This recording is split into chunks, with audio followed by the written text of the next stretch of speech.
The wisdom of the Prophet's action is to divert the Muslims' attention from constantly following the matter, to find information about the island of Dajjal, or to prevent the companions from being occupied with something that is not beneficial. It is sufficient, from the wording of this hadith, that they should live by the prophetic evidence.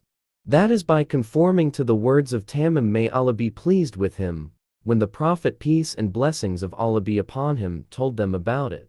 This is why the Prophet, peace and blessings of Allah be upon him, was quick to emphasize the east, to indicate the place where the Dajjal will appear, without mentioning the sea after that. This is what Muslims should pay attention to. What is meant by his words is not, as some people understand it, that the Prophet, peace and blessings of Allah be upon him, was confused about the exact location of the island. Rather, what he wanted was to draw people's attention away from that which preoccupies them, or that which fools them without any benefit. This is some of the wisdom of the Prophet, peace and blessings of Allah be upon him, and the wisdom that is most worthy of attention, so that the people around him would not be preoccupied with things that have no benefit. 4. Seeking Hidayah is one of the reasons for getting Hidayah, even if it is the opposite of the causes. Allah, the Almighty, says, "And those who accept guidance, Allah guides them and rewards them for their piety." Muhammad 17. Allah Almighty says, "Say, my Lord knows those who are guided, and those who are in manifest error." Al-Kashash 85. Sometimes people get confused in the age of fitna, and many conflicting opinions come to the fore, even though the good and the bad are mixed up in them. There are also different considerations in ruling on many matters. People say, where is the solution? What is the way to reach the guidance of salvation? We say, in the story of Tamim, there is guidance regarding the most important of the causes of attaining guidance, which is seeking it with honesty and readiness to undergo its consequences, demands, and obligations. If the earnestness of seeking guidance is firmly established in the heart of a person, and he is prepared to achieve it, then the saving guidance will reach him easily, and if it is contrary to the causes, he will stand on the evidence of the truth from his Lord, and always be in the light of faith, even if all the facts around him contradict it. We can learn this from the story of Salman al-Farisi radiyallahu anhu's conversion to Islam, who used to be the guardian of a fire shrine that was worshipped as something other than Allah. In other words, he was the furthest from the truth. However, when the will to seek guidance was fully established in him, and he was one of the seekers of guidance, he eventually became the man of whom the Prophet, peace and blessings of Allah be upon him, said, "Salman is from among us, the Ahlul Bayt." Tamim ad-Dari radiyallahu anhu also had the will to know the truth, and made preparations in order to reach guidance. The pattern of his story until he converted to Islam shows that. Hence, the biggest fitna on earth, Dajjal, was the reason that led Tamim to go to the Prophet, peace and blessings of Allah be upon him. In other words, Dajjal was the indirect cause of Tamim's guidance. The effect totally contradicts the cause, because originally Dajjal was the cause of people's deviation from guidance. Based on this, it can be said that the story of Jassasa was a cause for two things. First, the firmness of faith and the strength of guidance in the noble companions was when they came into contact with one of the many proofs of the prophethood of Muhammad, peace and blessings of Allah be upon him, which was narrated by a Christian who came to declare his Islam after he had witnessed firsthand the many proofs of the truth of Islam. Second, the pre-faith preparation of Tamim in his efforts to seek guidance was the reason for the readiness of the Rabbani means that led to his guidance. The perfection of the means that were prepared for it, despite the discrepancy between what he saw and his feelings and intellect, even though it was in accordance with the logic of reason. Tamim radiyallahu anhu was ready for guidance. He heard the news about the Prophet, peace and blessings of Allah be upon him, but he did not pay much attention to it because of the distance between his country and Medina, on the one hand, and on the other hand, because he had not seen any evidence that strengthened his faith. and the news that reached him about things that showed the truth of the prophethood of Muhammad, peace and blessings of Allah be upon him, was superficial. But it was this pre-faith preparation on Tamim's part that was the cause of conditioning him to be ready to receive guidance. This is the most important point revealed by the amazing story that begins with the wandering and the experience of death in the vast sea, followed by the encounter with Dajjal, their conversation with Dajjal, and then the destiny of Allah subhanahu wa ta'ala flowing through the mouth of Dajjal, which became the cause of guidance to Tamim, including the words of Dajjal regarding the Prophet, peace and blessings of Allah be upon him. Behold, it is better for them if they obey him. These were the words of truth that came out of the mouth of the owner of the greatest fitna on earth, and were the cause of Tamim radiyallahu anhu's guidance, in addition to his determination to travel to Medina to meet the noble Prophet. This is a great lesson for every Muslim in the age of fitna. So a Muslim should never think that this fitna has caused the burial of guidance, even though it is the cause of separating the champions of truth from the advocates of falsehood, and the cause of filtering out those who are worthy of bringing the truth from those who only claim the truth. You should know that if there is a strong will to seek guidance in you, and the means to attain it are perfect, then the destructive storm of fitna will become a fresh breeze for you. Just as the hurricane that blew and destroyed the people of Ad turned into a soothing breeze for Hud alayhi salam and his followers. Know that the fitna is in the hands of Allah, and its diagnosis and identification are part of Allah's creation.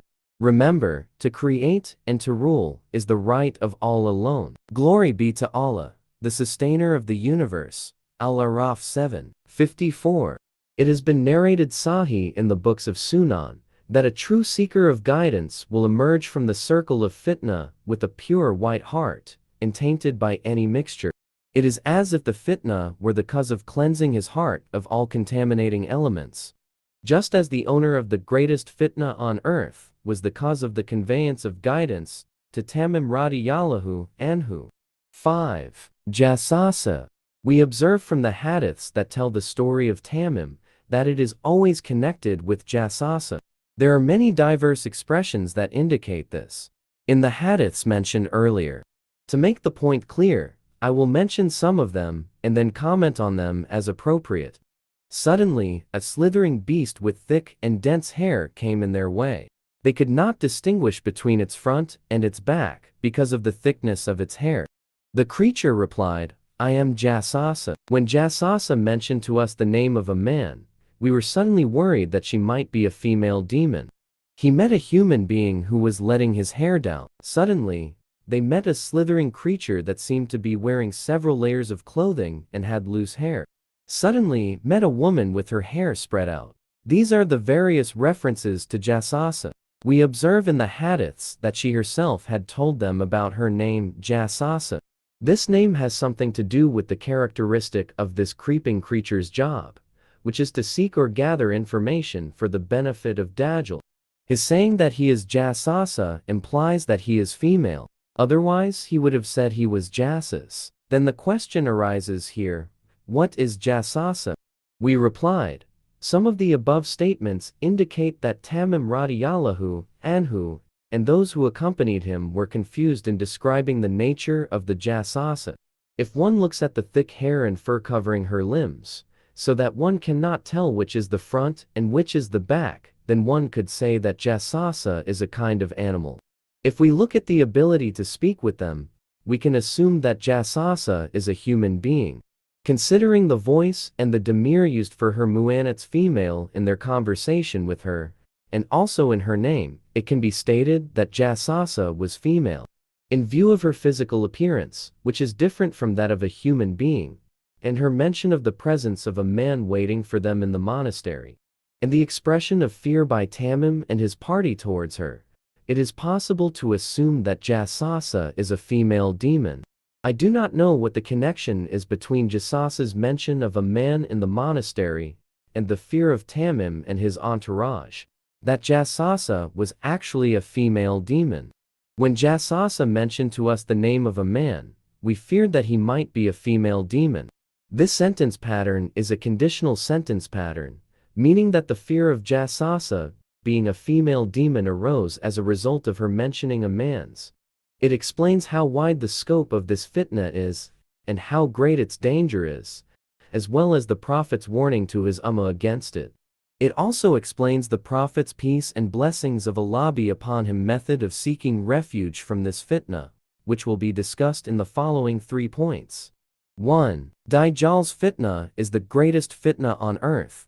Hisham ibn Amir al-Ansari, may Allah be pleased with him, reported, I heard the Messenger of Allah, may Allah's peace and blessings be upon him, say, between the creation of Adam and the occurrence of the day of resurrection, there is no greater fitna than the Dajjal, Muslim, ai fitan wa asarath as sa, hadith no. 2945.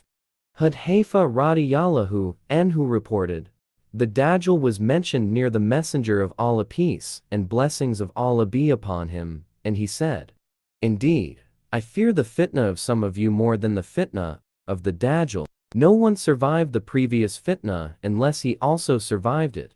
There is no fitna that has been created since the creation of this world, small or great, except for the fitna of the Dajjal. Ahmad, Baki Musnad al-Anshar, Hadith no. 23366. Lunyu Hibban in his Sahih, Hadith no. 6807. We say, A. The Ahadith speak of the magnitude of the fitna of the Dajjal. It is as if this fitna is a sign indicating the end of the world, because it resembles the final test for all the inhabitants of the earth at the time of its appearance. B. The second hadith contains an important clue that the fitna of Dajjal comes after a number of other fitna. Some hadiths say that the end of the series of fitna is the fitna du haima, fitna of deep darkness. This series of fitna sifted the people until the believers among them were revealed from their hypocrites. Nothing emerges from Dajjal's fitna except the harvest left by the fitna that preceded it. This hadith implies the importance of every believer being aware of these phenomena and not taking them lightly or underestimating them. In essence, these fitna are preliminary fitna leading up to the fitna of Dajjal. This statement is corroborated by the sentence contained in a hadith, indeed, I fear the fitna of some of you more than the fitna of the Dajjal.